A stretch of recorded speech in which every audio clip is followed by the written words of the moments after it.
Hola, salam Just Talk. Gue mau bahas kali ini preview satu pertandingan Singapura lawan Indonesia.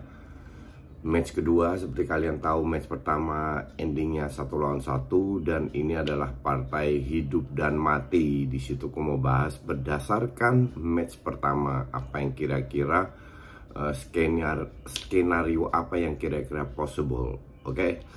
Nah, sebelum kesana kan gue pernah ajak kalian bermain MPL. Dan ya, kalau kalian sudah ikut grup di Telegram, kalian tahu bahwa gue cukup aktif. Dan kita, grupnya seru kalau gue bilang. Kita brainstorming, bukan nyinyir atau jelek-jelekin satu klub dan lain, tapi lebih ke brainstorming match yang kita ingin mainkan. Nah, kalian semua tahu bahwa ini winter break di Eropa. Semua liga berhenti kecuali Liga Inggris.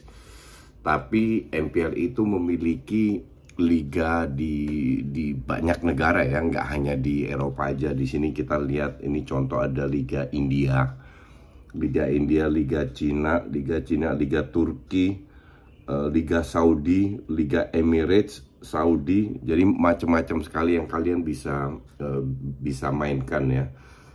Maka dari itu gue bilang jangan tunggu lagi di liburan panjang. Kalau seandainya mau lihat liga, kalian bisa pasang pemainnya terlebih dahulu kalau tahu. Jadi intinya MPL memberikan fasilitas tidak hanya Liga Eropa yang kalian kenal, tapi juga liga-liga lainnya.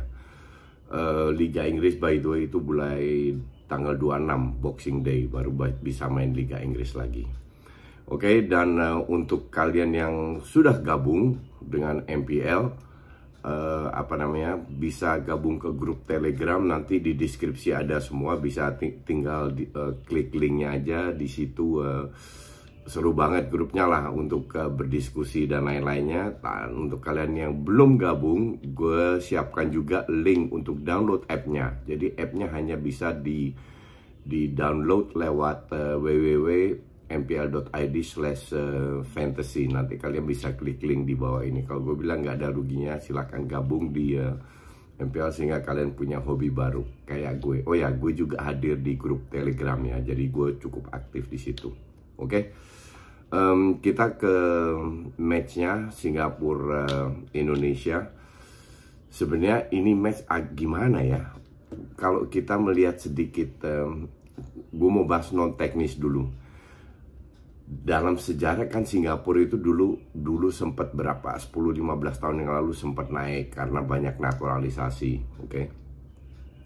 Terus turun lagi berapa tahun terakhir nggak ada nilainya. Kalau kita tahu juga Singapura itu penduduknya, ya mungkin gue salah ya, sekitar lah 2 jutaan kalau nggak salah. Yang nonton bola itu dikit, mereka punya kompetisi sendiri dan stadionnya itu juga sepi. Jadi ini bukan negara yang punya budaya sepak bola besar. Nah, gue tidak mau membandingkan jumlah rakyat, tapi yang gue bandingkan adalah jumlah pemain sepak bola. Oke, jumlah pemain sepak bola, karena disitulah mereka mengambil pemain timnasnya. Bukan hanya jumlah klubnya, tapi jumlah total pemain bola. Dibandingkan kita, jauh banget. Oke, jauh banget. Gue gak tahu datanya secara detail berapa, tapi jauh banget. Dari penduduknya aja 2 juta dibanding 275 juta. Pemain bolanya pasti jauh lebih sedikit karena mereka bukan negara yang punya budaya sepak bola.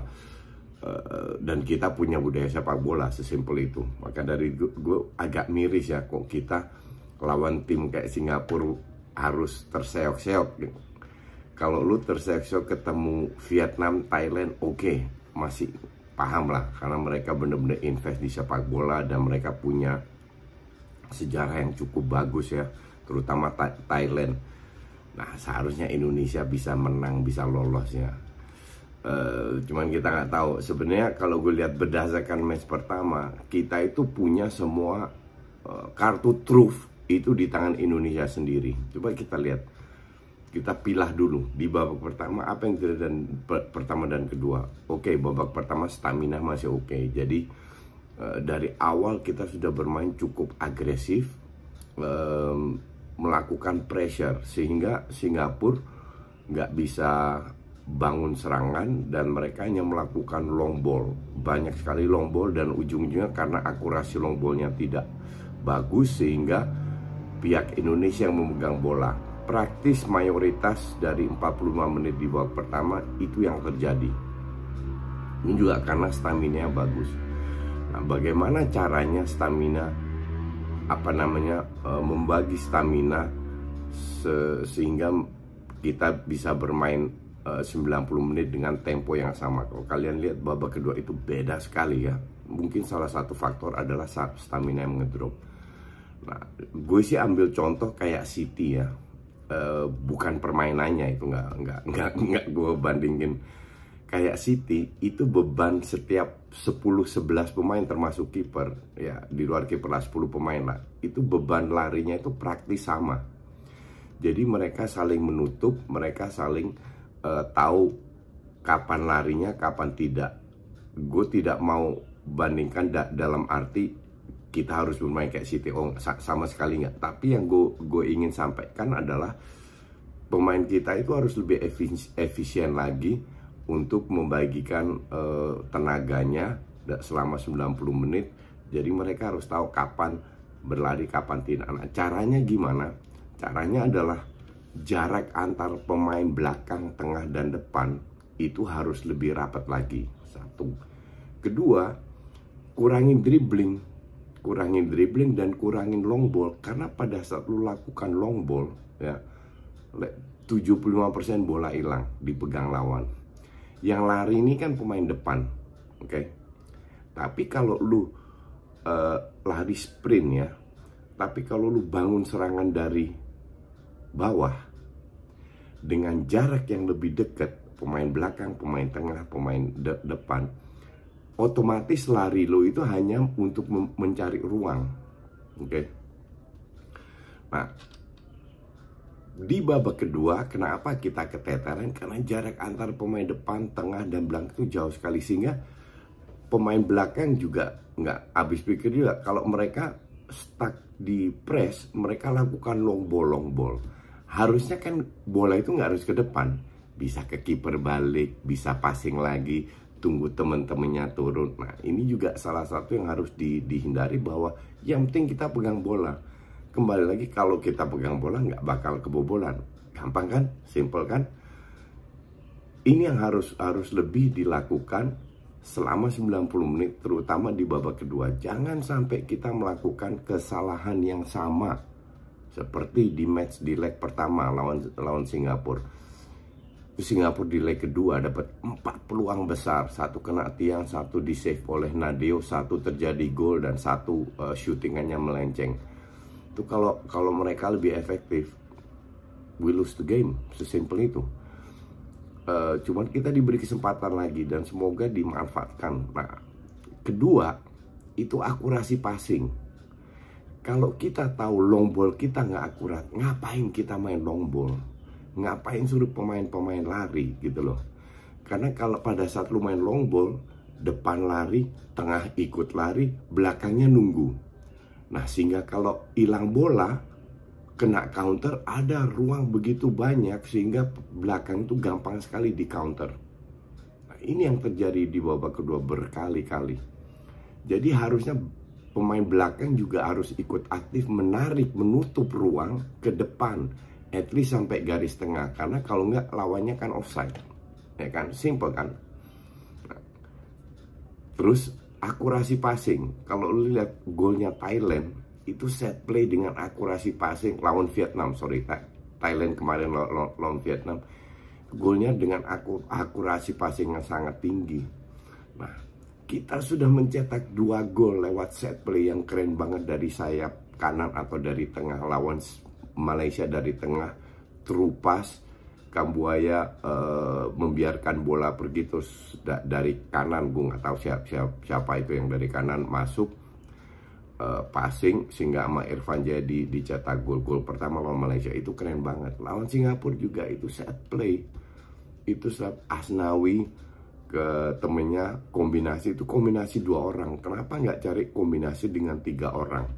Kombinasi 3 orang rapat passing itu akan menghemat tenaga.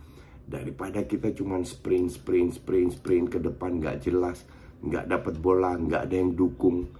Jadi timing ini penting sekali. Nah, gue harap hal seperti ini diberitahukan kepada para pemain bahwa bermain lebih pintar dikit.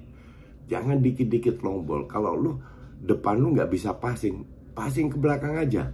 Yang penting kita pegang bola dulu. Nanti biar Singapura yang berpantat, bukan kita. Dengan sirkulasi bola cepat, jarak pemain tambah dekat, bola akan tambah, peluang bola sampai ke temennya itu akan lebih besar daripada kalau jarak terlalu jauh. Nah, salah satu kelemahan kita kan memang di passing kita nggak akurat, sesimpel itu kok. Karena dari kecil mereka nggak diajarin passing. Nah, maka dari itu untuk mendapatkan passing yang akurat, ya jaraknya itu lebih dekat. Nah, ini yang perbaikan ini yang sebenarnya gue belum lihat. Walaupun pondasinya sudah oke, mereka menunjukkan di babak pertama lawan Singapura berani mau main ngepres atau enggak, sebenarnya itu enggak terlalu vital lah. Tapi yang penting adalah jarak pemain ini harus lebih dekat, dan pemain belakang itu untuk gue terlalu statis. Gue nggak tahu apakah instruksi atau tidak ya. Terlalu statis, terlalu nunggu bola, nggak bisa mendukung pemain tengah. Sehingga pemain tengah kadang ya jaraknya terlalu cepat, mereka dribbling itu 2 kali capek daripada lu passing terus lu lari minta bola lagi. Sebenarnya ini this is very standard ya, very standard yang pemain timnas loh itu belum menguasai, dan semoga at least kalau bisa berhasil. We have to, gue bilang kita akan malu kalau nggak masuk ke final. Kita langganan runner up, oke?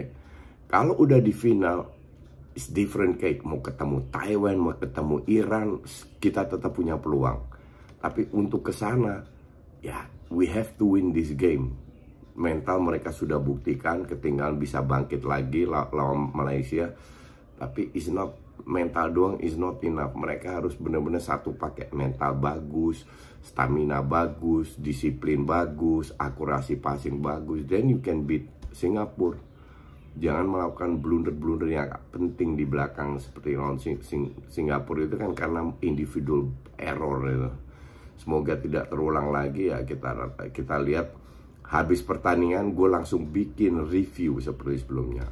Kita semua berharap bahwa Indonesia bisa lolos ke final, karena ini penting banget untuk bukan hanya untuk fans, bukan hanya untuk gue, tapi untuk sepak bola Indonesia in general.